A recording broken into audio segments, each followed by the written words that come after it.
साथियों नमस्कार, स्वागत है आप सभी का आपके अपने यूट्यूब प्लेटफ़ॉर्म पर। ईरान और अमेरिका, इज़राइल के विनाशकारी हमले की बात करें अगर हम, तो वैश्विक संकट और इसका सीधा क्या असर पड़ रहा है, यह कंटेंट आप सभी का प्योर एजुकेशनल कंटेंट है। ये न्यूज़ नहीं है, डेली लेकर के नहीं आता हूँ। यदि न्यूज़ होता तो इज़राइल और ईरान के मामले पर डेली न्यूज़ मिलता। 2-3 दिनों तक की खबरों को इकट्ठा करके एक अंतिम निष्कर्ष आप सभी को समझाने के लिए मैं वीडियो लेकर के हाज़िर हो चुका हूँ। बात करेंगे, ये जितना भी कंटेंट आपको दिख रहा है, ये आग वगैरह, ये एआई जनरेटेड है, माइंड मत करिएगा। तेल ठिकानों पर बमबारी हो रही है। अमेरिका और इजराइल की सेनाओं ने ईरान के लगभग 30 तेल डिपो और रिफाइनरियों पर भारी बमबारी की है। इसके कारण पूरे ईरान में भीषण आग और धुएं का गुब्बार उठा। ये कहानी हुई है पिछले दिनों की। पूरे ईरान में इस तरीके से भयावह स्थिति बन गई है और इस भयावह स्थिति के कारण और भी स्थितियाँ बिगड़ रही हैं। वो स्थितियाँ क्या बिगड़ रही हैं कि ये जो आग के गोले जल रहे हैं, ये जितनी चीज़ें धुएँ में निकल रही हैं, आप समझिए काली बारिश हो रही है। तेहरान जो कि ईरान की राजधानी है, जहाँ पर सबसे ज़्यादा आबादी वहाँ पर रहती है, उसके ऊपर आसमान में धुएँ और तेल का मिश्रण छा गया है, जिसके कारण वहाँ पर काली बारिश यानी आसमान से तेल और कालिख टपक रहा है। एसिड रेन हो रही है। एसिड रेन और एसिड रेन की यही स्थिति अगर बनी रहेगी, ईरान तबाह हो जाएगा, तेहरान तबाह हो जाएगा। ये जो जितने भी तेल के कुएँ पर जितने भी तेल रिफाइनरियों पर उसने आग लगाए, गोले बरसाए, उससे जो गुबार उठा है धुएँ का, वो सब गया कहाँ पर? आसमान में। और आसमान से वापस लौटा है वो, वर्षा हुई है, लौटा है, एसिड रेन हुई है और अभी तक वहाँ से काली बारिश हो रही है। काली बारिश मतलब आसमान से तेल और कालिख टपक रहा है और ये लोगों के स्वास्थ्य को और लोगों के शरीर को प्रभावित कर रहा है। वहाँ पर लोगों को घर के अंदर नहीं रह सकते हैं क्योंकि घर के अंदर तमाम हमले हो रहे हैं। बाहर इस तरीके से नहीं रह सकते हैं क्योंकि बाहर तो एसिड रेन हो रहा है।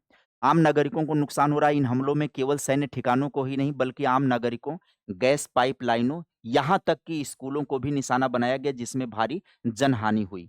आगे समझते हैं। ईरान का पलटवार भी हुआ, बहरीन पर हमला हुआ। ईरान ने जवाबी कार्रवाई करते हुए बहरीन के सबसे बड़े तेल डिपो और पानी साफ करने वाले संयंत्रों पर हमला कर दिया। डेस्टिलेशन प्लांट जो होता है, जहाँ से पानी साफ आपको पता है ये खाड़ी देश हैं। खाड़ी देशों में सबसे बड़ी संकट होती है, किल्लत होती है पीने के पानी की उपलब्धता।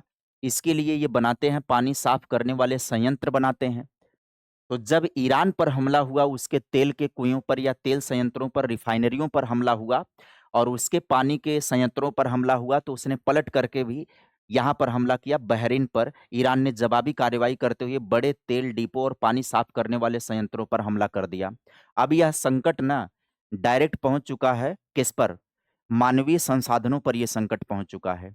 ईंधन पर इसका डायरेक्ट प्रभाव पड़ रहा है और पीने के साफ पानी पर इसका सीधा प्रभाव पड़ेगा। मानवता को नष्ट करने की वो सारी हरकतें इस युद्ध में होना शुरू हो गई, जिससे केवल ईरान, इज़राइल ही प्रभावित नहीं होगा, अपितु दुनिया भर के प्रत्येक देश प्रभावित होंगे। यह युद्ध की मार दुनिया भर को झेलना पड़ेगा। आगे चलते हैं, आपको बताते हैं आने वाले संकट अलग-अलग क्या हो सकते हैं। भयानक जल संकट का खतरा वहाँ पर होगा, कहाँ पर? खाड़ी देशों के भीतर। जैसे सऊदी हो गया, अरब हो गया, कतर हो गया, कुवैत हो गया, यूएई हो गया, बहरीन, जो 6 से 8 जो हैं कंट्री हैं खाड़ी देश वाले, वहाँ पर पीने के पानी की पूर्ति जो है पूरी तरह से समुद्र के खारे पानी को साफ करके डिसलिनेशन प्लांट पर निर्भर करते हैं। अगर उन प्लांट को नष्ट कर दिया जाएगा, तो इन देशों में पीने के पानी खत्म हो जाएँगे, जीवन असंभव हो जाएगा और इनके निर्माण के खर्चे बहुत होते हैं। ये जो प्लांट बनाए जाते हैं, पानी साफ करने के संयंत्र बनाए जाते हैं, इसको नष्ट कर दिया जाए, वापस से बनाने में समय लगेगा और खर्चे ज़्यादा लगेंगे। तब तक जनता क्या करेगी? तो खाड़ी देशों में पीने के पानी का प्रमुख संकट होने चला रहा।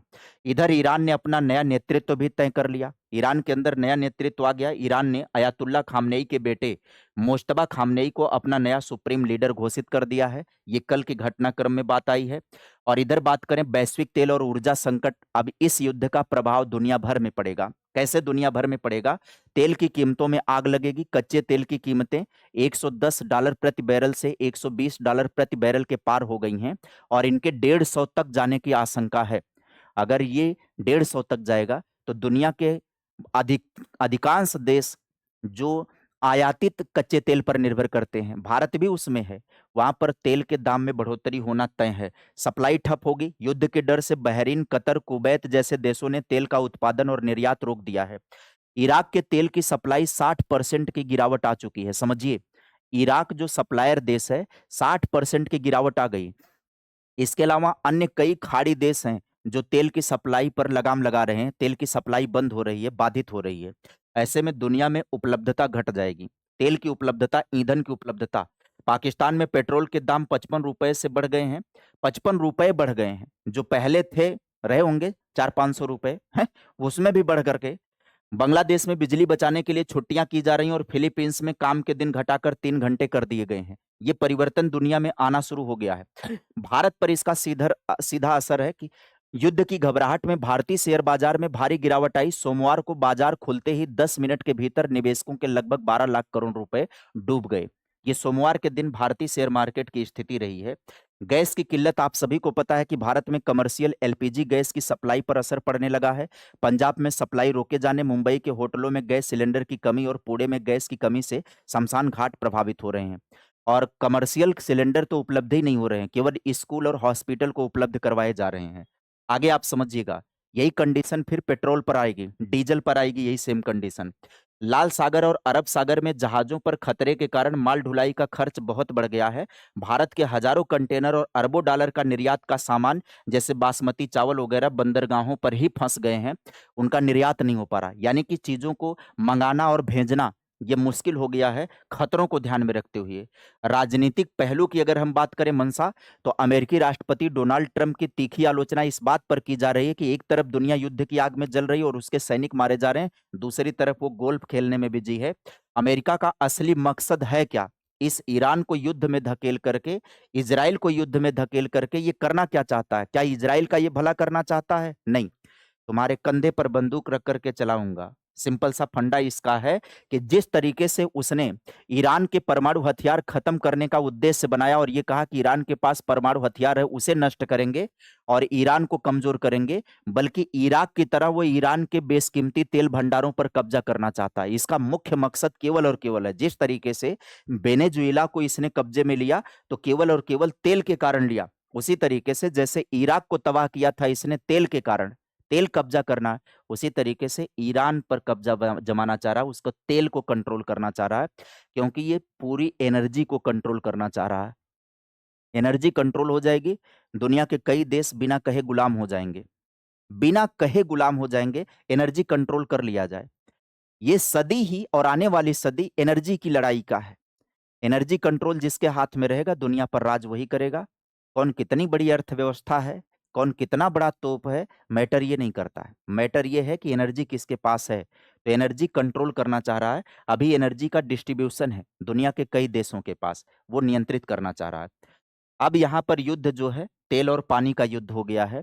ये सत्ता और संघर्ष की लड़ाई तेल और पानी की लड़ाई पर पहुंच गई है, और ये मूलभूत जरूरतें हैं व्यक्ति को लेकर के। भारत भी इससे अप्रभावित नहीं रहने वाला है। जल्द ही इसका प्रभाव भारत में दिखने लगेगा, और वो दिखेगा महंगाई के रूप में। जो सिलेंडर के दाम बढ़ाए गए और सिलेंडर कमर्शियल उपलब्धता घटा दी गई है, आने वाले टाइम पर पेट्रोल और डीजल पर भी इसका असर दिखाई पड़ेगा। सरकार कितना वहन करेगी? सरकार एक हद तक कंट्रोल करेगी महंगाई को, ताकि आम जनमानस पर प्रभाव ना पड़े और सरकार की किरकिरी ना हो। लेकिन एक टाइम पर जब कच्चे तेल की महंगाई ज़्यादा हो जाएगी, तो सरकार टैक्स क्या करेगी? जब ज़्यादा महंगाई हो जाएगी तो उसका सीधा भार जनता के जेब पर पड़ना शुरू हो जाएगा, हमारे और आपके जेब पर पड़ना शुरू हो जाएगा। युद्ध कहाँ हो रहा है और दुनिया कहाँ प्रभावित होगी? पूरी दुनिया इस युद्ध से प्रभावित होना तय है। उम्मीद करेंगे कि आप सभी को सारी जानकारी समझ में आ गई होगी। पिछले हफ्तों में जो कोई भी घटनाक्रम घटा है, जो युद्ध कहाँ पर जा रहा है, हमने एक निष्कर्ष, एक कैलकुलेशन का वीडियो दिया है। वीडियो अच्छी लगेगी तो अपने हित मित्रों तक शेयर ज़रूर करिएगा। चैनल पर पहली बार आए होंगे तो चैनल को सब्सक्राइब कर दीजिएगा, वीडियो को लाइक कर दीजिएगा। इसी तरीके से वीडियो आप सभी को प्लेटफ़ॉर्म पर मिलती रहेगी। आज के सेशन में बस इतना ही। Bye bye, take care, thank you.